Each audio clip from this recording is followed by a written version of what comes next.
have so many questions. Show me the answers. I'm afraid. Why am I here? I lost the digital track on this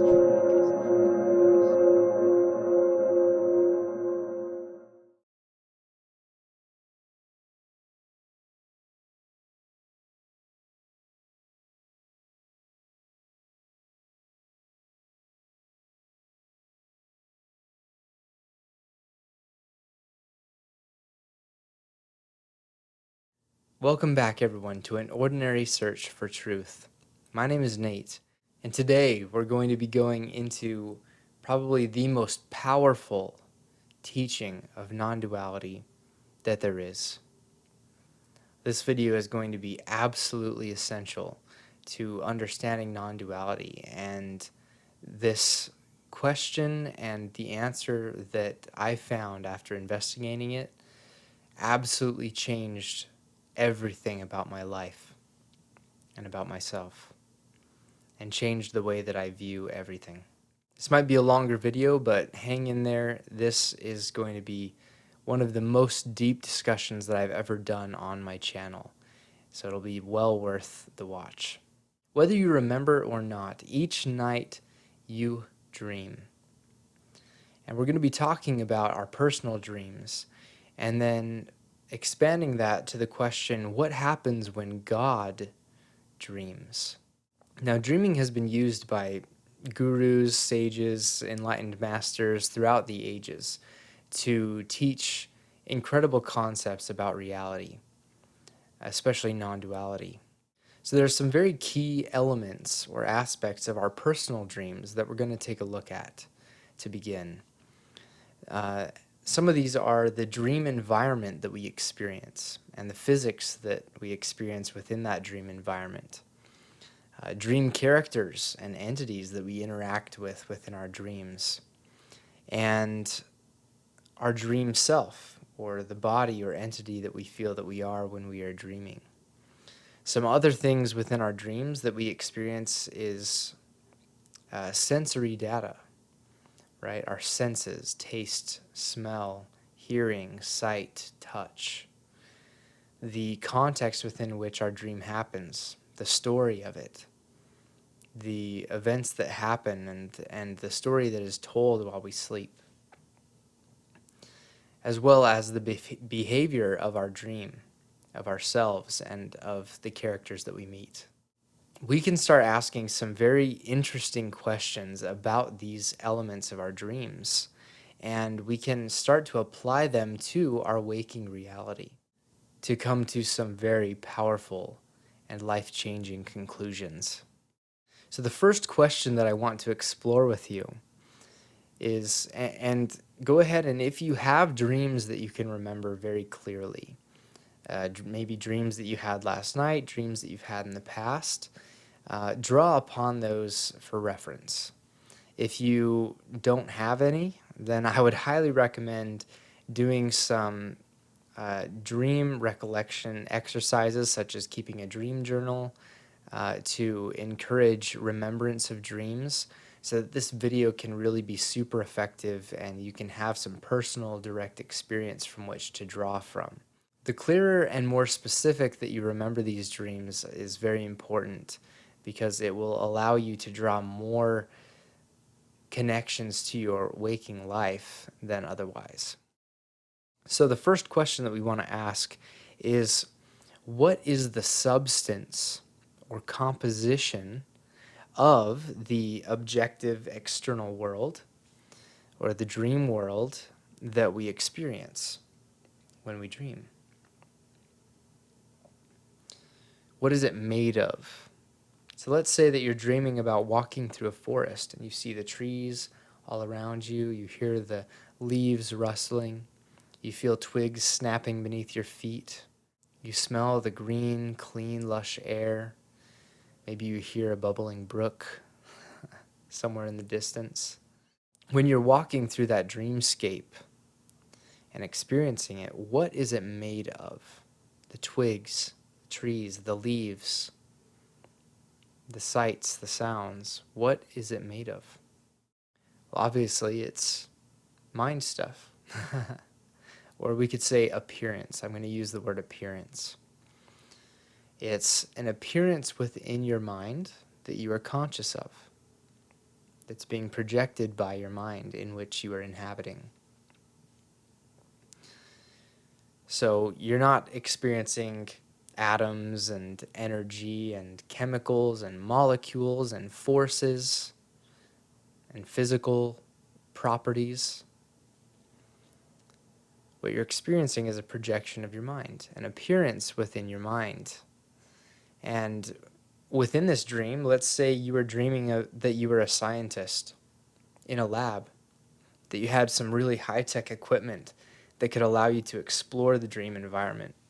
You could do some very objective science in the dream that could appear very logical, very consistent, very solid, very real.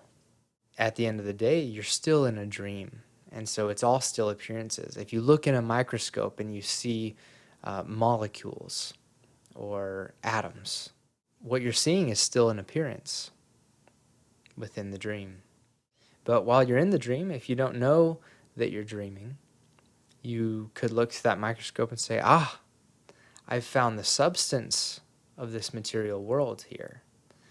It appears that there are atoms, billions of atoms in all of these objects that are interacting with one another. There's forces holding them together and pushing them apart. And that's what it's made of. So I'm trying to help you get direct experience of when you're in a dream, it can appear very real, it can appear very substantial, very objective, very made of material and substance, but it's all just a projection, an appearance within your mind. The next question that we can ask is, does our dream world extend beyond what we are aware of within the dream world? For example, if you are inside of a building, does the world outside of the building exist? Or if you're outside of a building, does the inside of the building exist if you're not aware of it? If you have a box in the dream and you don't know what's inside of the box, is there something inside of it? Another way of putting this is, I've heard this before, in the book Alice in Wonderland, there's a garden wall that Alice comes upon, and she doesn't go over that wall. So what exists on the other side of the wall in this fantasy world? Well, nothing. Because the world that Alice experiences is the imagination of the author. And so what the author didn't include in the world, what the author didn't include in his story, does not objectively exist. There's nothing beyond the wall in that world that Alice explores. And so in the same way in our dreams, what we are not aware of within the dream has no existence. It has no objective reality to it. Anything that we are not directly aware of within the dream, what is it? Where does it exist? Only what is being known is what exists within your own imagination, within your dream. Now, what about your body that you're inhabiting while you're in your dream? What is your body made of? Is it made of, organs and cells and complex biology that's working to keep you alive within the dream, to keep your body functioning? Well, in your direct experience, you probably don't experience that. You have a general feeling of your body. Maybe you even have a general feeling of the inner workings of your body.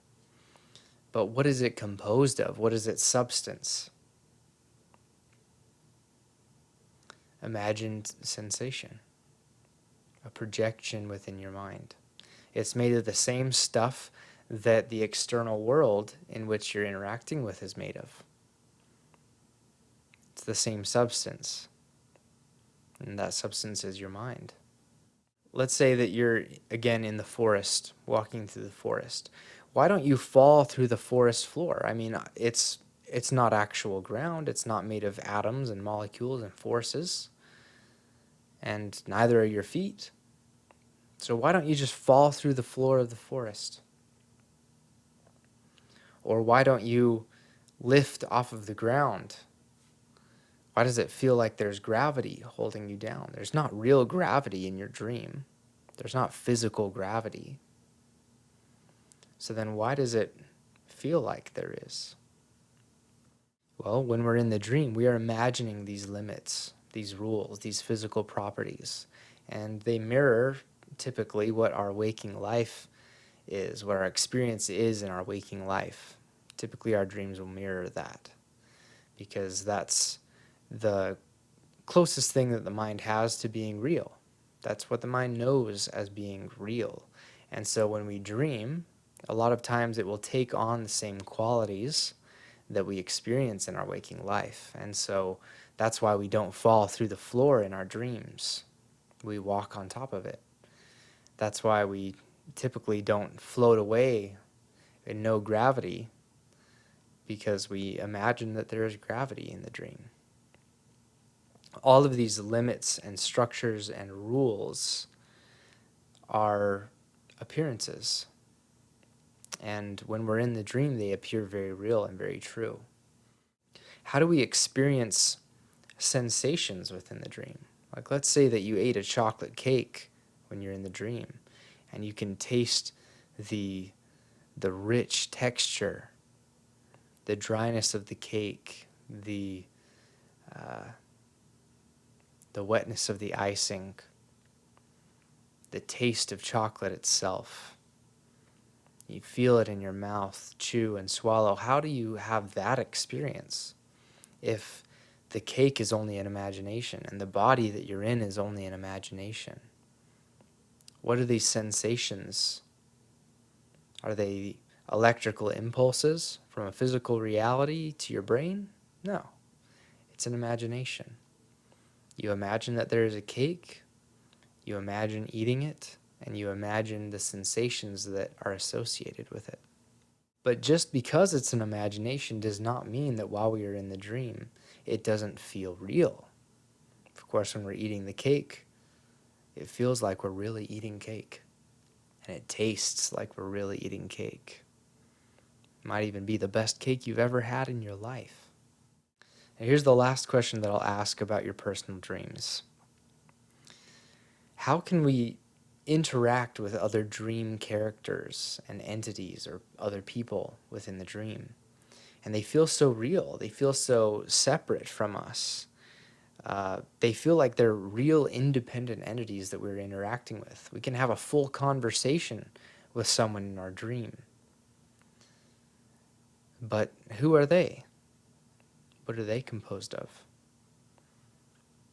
Again, they're not an actual physical body. They're an imagination within your mind. Your mind is creating them as a character within your dream. And you interacting with them is essentially your mind talking to itself. You're not talking to an actual person, an actual being, right? It's just a projection of your mind. And yet it feels so real. And we could even have inspirational, life-changing discussions while in our dreams. So where does that inspiration come from? Does it actually come from a separate entity? How can our mind be inspired by itself? Right? The only self in the dream is ourself, the dreamer, right? So these other entities, these other characters, you don't experience them as being you. You experience them as being them, whatever they are, and interact with them in such a way. So within the dream, it only appears this way. It's an appearance. We are only ever interacting with ourselves within the dream, within our own mind. But we can only experience the dream from our one localized point of view. our one perspective. We can't experience it from more than that. And so, because of this, we feel separate and we forget while in the dream that those other characters are actually all fundamentally our very self, our own mind. But after all this is said and done, we've explored our personal dream a little bit and asked some interesting questions. But these are just dreams. They're not real. And what a relief that we can wake up to the real world that operates quite differently, right? Thank goodness that the real external world is composed of actual substance, of atoms and energy, and governed by consistent, predictable physical laws and rules that are mathematically consistent. We can scientifically explore this real world, and that it's actually something that's being explored and not just an empty appearance. Thank goodness that things continue to exist and remain solid even when we're no longer aware of those things, that things remain substantial beyond what they appear to be. Thank goodness that the ground is really real and that gravity is an actual physical force that keeps us safely tethered to the floor. Thank goodness that sensations are a physical electrical process in our real bodies that allow us to interact with and manipulate the actual stuff of the universe. And thank goodness when we interact with others that they, like us, are separate individual entities that are very much not us. We're not having a conversation with ourselves when we talk to our spouse or our mother. They are their own people, and thank goodness it is that way so that we can have relationships and connections. Right? Wrong. Wrong. Everything, and I mean everything, that I just presented as being aspects of waking reality that are in stark contrast to the dream reality that we explored previously. All of this, everything, is at the fundamental non-dual level false. Everything. The substance of the universe, the physical laws that govern it, ourselves as being physical entities that are separate from others, everything. It's not true. All of these things are imagined reality. Imagined reality, not actual reality. Right? Now, I'm sure that you have a few questions and concerns and arguments, probably a lot of these things. And don't worry, I did too. For a long time, I struggled with this for years. It's radical. I mean, it goes against pretty much everything that we know, everything that we've been taught, our life experience, everything that we learned in school. This doesn't make sense. How could this be true? Well, let me see if I can help you understand this seemingly impossible truth. But it will require that you have an incredibly open mind and that you don't turn away from this. Actually investigate this with me. Think about this. It's at this point that we arrive at the title of this video. What happens when God dreams? We know what happens when we dream. at night, our personal dreams, and the nature of them. But what happens when God dreams? Well, the short answer is this. Let's talk about God for a moment, just so that we're on the same page. When I say God, I'm referring to infinite reality, infinite self, infinite existence, infinite consciousness. That which contains, knows, and is all of existence. When I use the word God, I'm talking about infinite imagination and reality itself. So it being infinite is limitless, timeless, spaceless, and imagines within itself all limits, time, and space. It can imagine anything, and it does so. When God dreams, all things are born. God is the dreamer, and you are that. So some follow-up questions that I'm sure that you must have, that I had when I was exploring this for the first time, is you could wonder, hang on. Uh, if my waking life is just a dream, then why does it feel so real? Why does it feel so solid, so consistent? Why, when I do science within the real world, does everything seem so objective and governed by physical laws? And every time I look in a microscope, I see something there, something that seems very fundamental, like atoms or energy. If I'm God, if I'm the dreamer, as you say, then how come I feel like I can't control the dream? Why do I feel like a victim to my circumstances? Like I didn't have a choice in the matter?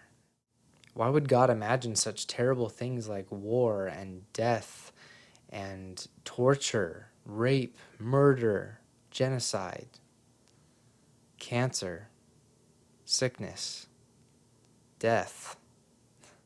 If I really was God and I could imagine anything, I would never choose to imagine these things. These would never be part of my dream. I would choose to dream something beautiful, something perfect, something that's full of love and happiness and equality and freedom and beauty.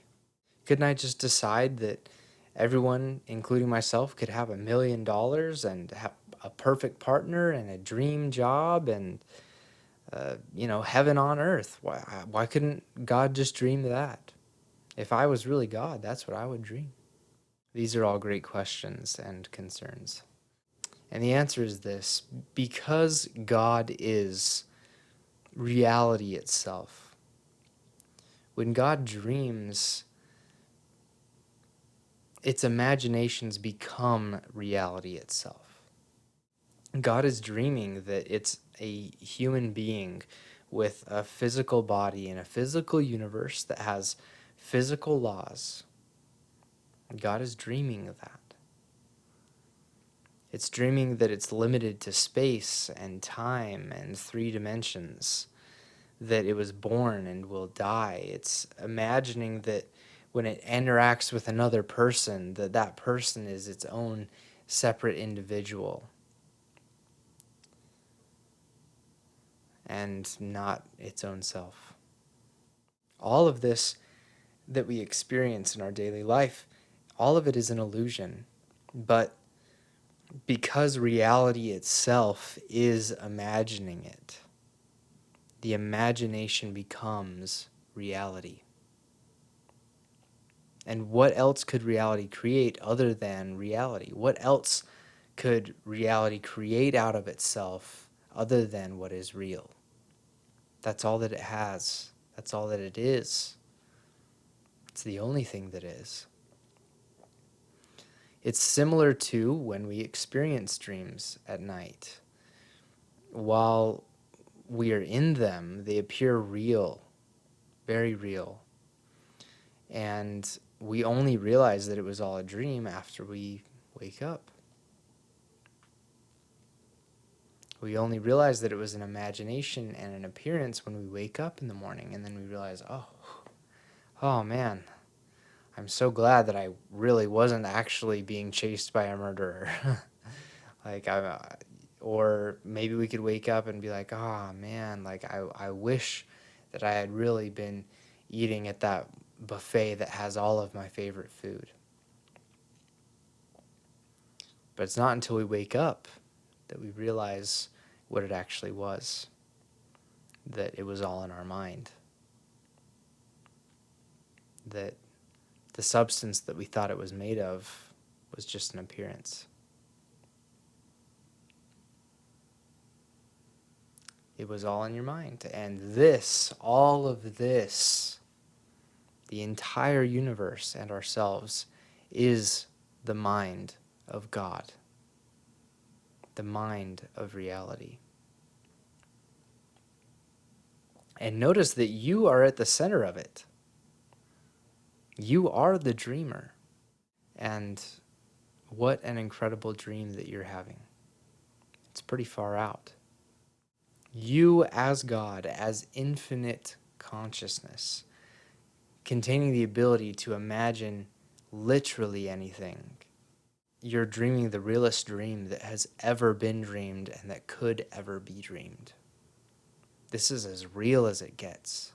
No dream can be realer. Nothing can be realer. This dream is so real, so believable, so apparently substantial that you as God have fooled yourself into believing that you are not the infinite dreamer and the dream itself, but that you are only the character that you've imagined yourself to be. That you are this tiny, limited individual within an infinite universe. That dream has become so real for you because you are reality itself dreaming it, that it appears that way. All of this is what happens when God dreams. And what's incredible is that you can wake up to this truth while you are in the dream. You can realize that this is the dream of God while you are in it. You can realize that you are the dreamer, that you are God itself while you are in the dream. And you can know what the dream fundamentally is. An imagination within your own mind. You can learn to, in a sense, dream lucidly, in the same way that you can become lucid in your dream at night. You can become lucid in this dream. You can know while you are dreaming that you are in a dream, and that everything within the dream is an appearance within your infinite mind. That it's all a beautiful imagination, and the realest one that can and ever will exist. Because it's you, and you are reality itself. You are the infinite dreamer.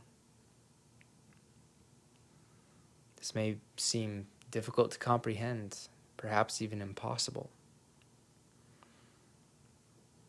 And because you are the one dreaming this, you are the one imagining this, if you believe that it is impossible, if you believe that you are a limited human being in a physical body, in a physical universe with physical laws, that it's substantial, that it's made of material, and that it is not the mind of God, then that is what becomes real for you. And that is why it appears real to you.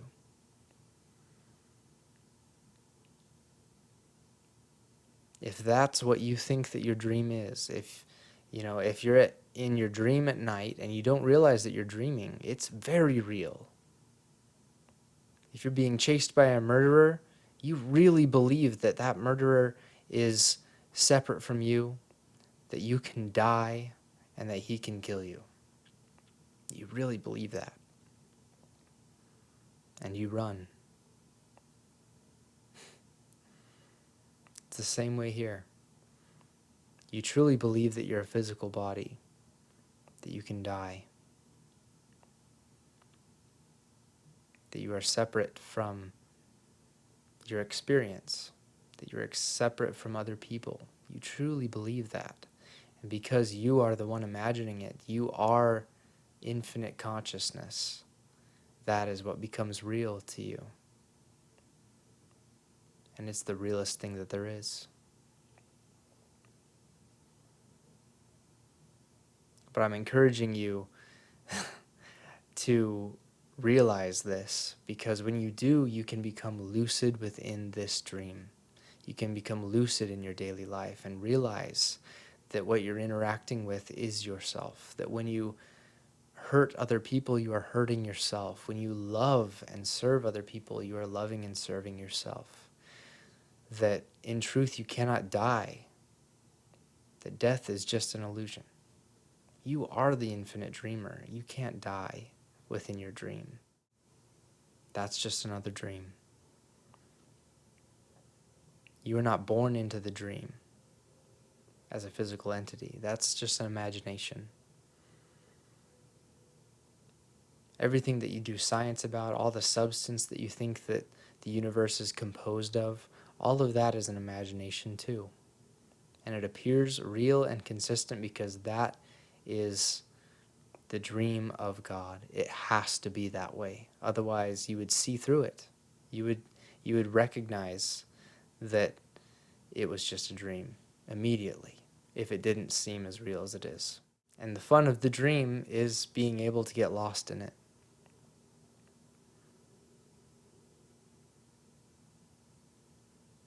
And that's what most of us live our life as, lost in the dream, not knowing who we are and what it is. But when we wake up to that, it can bring incredible peace and love and wisdom to our life. When you're in the dream being chased by the murderer, you can realize, oh, it's just me. There's nothing to fear. And react in compassion instead of fear. The same way in your daily life. You can live your life in fear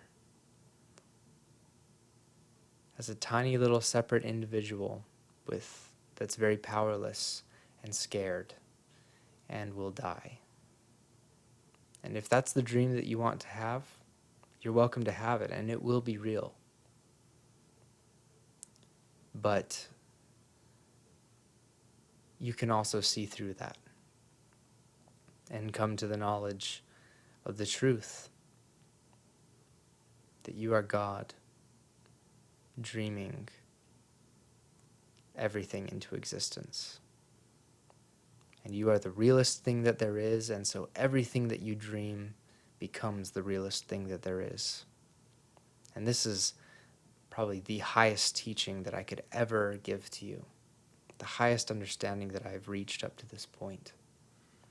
When I look into the eyes of others, I see myself. When I look out into the world, I see my own mind. And I recognize that it is infinite, and that it is one, or that it is non-dual, that it is me, and I am it.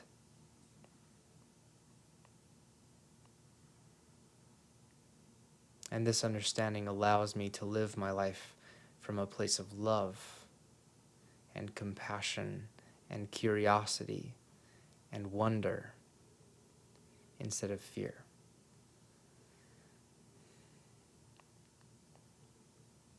So hopefully this video resonated with you, that you can start to intuitively feel into this understanding. There are things that you can do to deepen this and explore this. I invite you to investigate this on your own, to ask these questions, to really investigate your experience. Compare it to your dreams. Question reality. Question yourself. And see what conclusions you come to. Try to free yourself from the beliefs and the assumptions that your mind has made about reality and yourself, and try to come into an understanding of what is true in your actual direct experience, and see where it takes you. See how it changes you. That's my challenge to you. Not expecting you to believe this, only to explore.